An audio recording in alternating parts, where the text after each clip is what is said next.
yang terhormat dosen Mistika Febriani, MPD, dan sahabat-sahabat yang saya sayangi.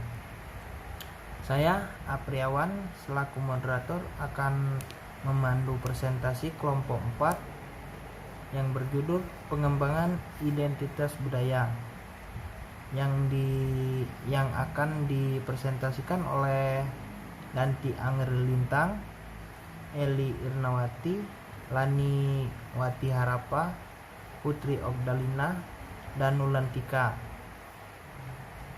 Baik, materi yang pertama akan dijelaskan oleh Danti Anggerlintang. Baik, terima kasih kepada moderator. Bismillahirrahmanirrahim. Di sini saya sebagai penyaji pertama akan menyampaikan materi tentang pengembangan identitas ras atau etnis. Sebelumnya izin memperkenalkan diri. Nama saya Danti Anggerlintang dengan NPM 1911080049. Materi yang pertama yaitu pengembangan identitas ras atau etnis.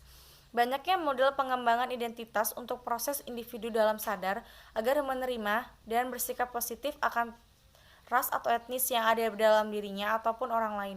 Model tertua dan paling relevan adalah model pengembangan identitas rasial budaya yang dikembangkan oleh Atkinson, Morton, dan Sue pada tahun 1989.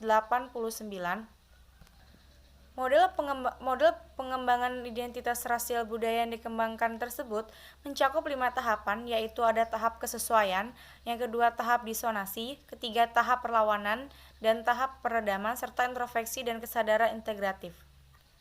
Tahap yang pertama atau tahap conformity yaitu di mana individu etnis minoritas memegang nilai-nilai yang sama dengan orang-orang yang berada di kelompok dominan dan cenderung merendahkan dirinya dan etnis minoritas lainnya.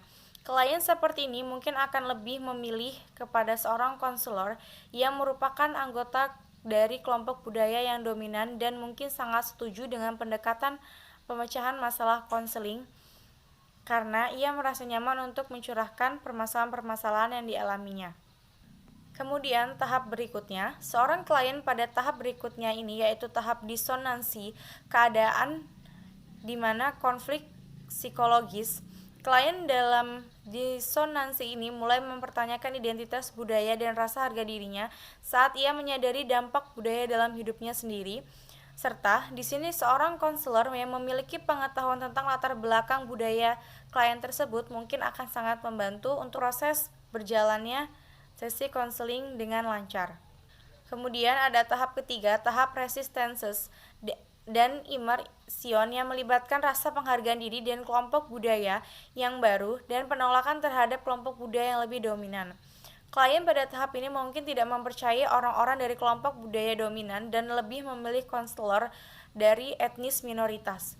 Klien mungkin banyak mencurahkan energinya ke dalam tindakan kelompok dan tindakan untuk memerangi penindasan.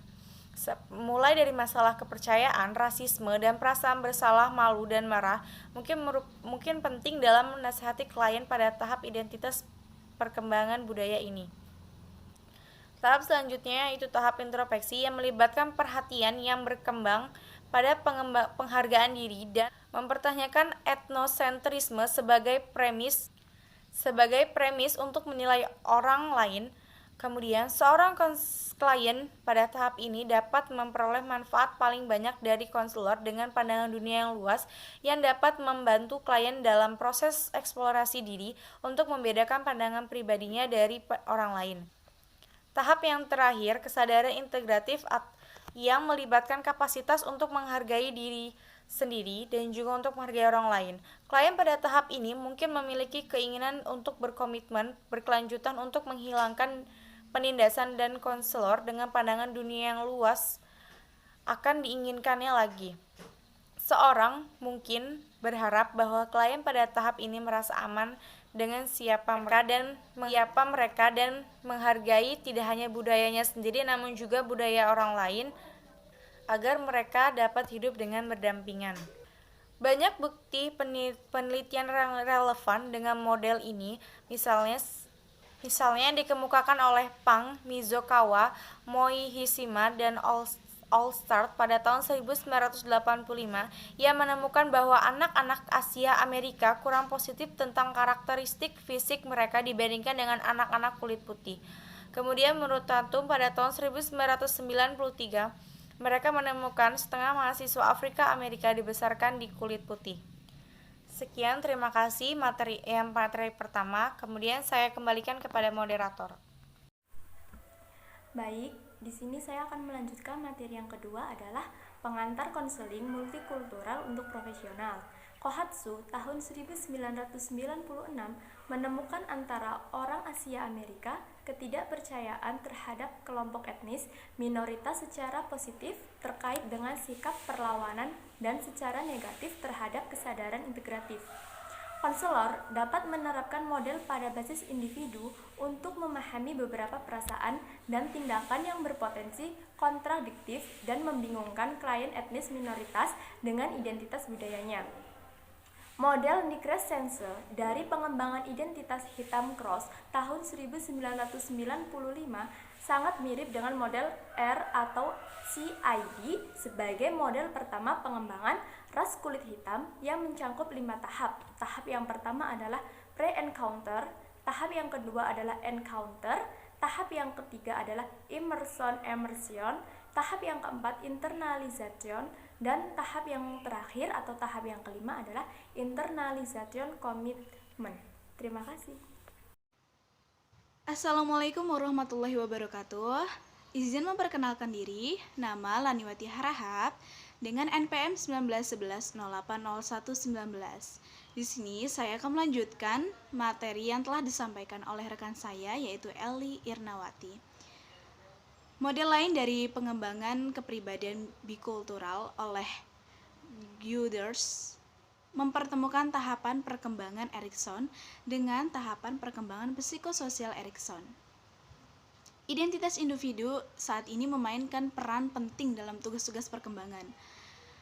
Brunelt mencatat bahwa anak-anak antaras tidak kalah baik dari anak-anak kulit berwarna lainnya, dan Brandel mencatat beberapa keuntungan dari status birasial lebih besar untuk mengembangkan bias terhadap sikap kelompok orang. Ada beberapa konsensus bahwa orang tua dapat mengembangkan konsep diri yang sehat pada anak antaras. Baik, itu saja yang dapat saya sampaikan. Terima kasih.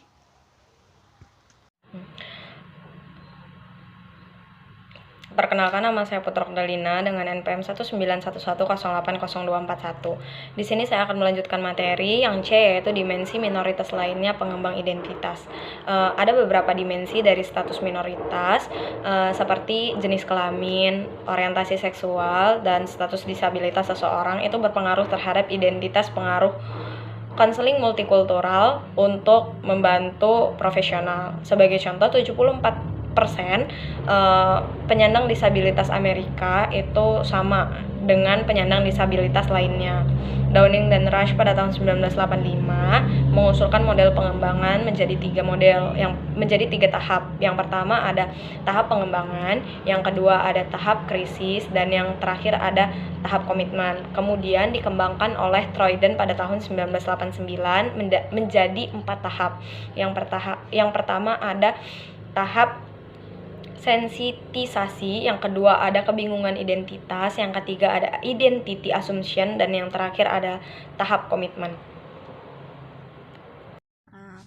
Assalamualaikum warahmatullahi wabarakatuh. Nama saya Wulantika dengan NPM 1911080421. Di sini saya akan menerangkan materi selanjutnya, yaitu D. Pengembangan identitas budaya.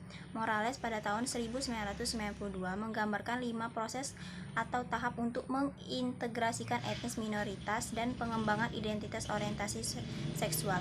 Implikasi konseling Sue pada tahun 2003 menekankan bahwa pengetahuan tentang pengembangan identitas harus mengarahkan konselor untuk memahami bagaimana penindasan dan rasisme mempengaruhi kehidupan individu minoritas.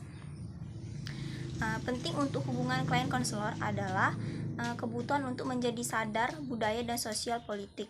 Selain mengakui sebagai pandangan dunia yang sah, implikasi spesifik dan ditarik dari masing-masing dari berbagai model tahap untuk masalah konseling yang relevan dan arti penting dari latar belakang budaya pada tahap tertentu dari pengalaman identitas.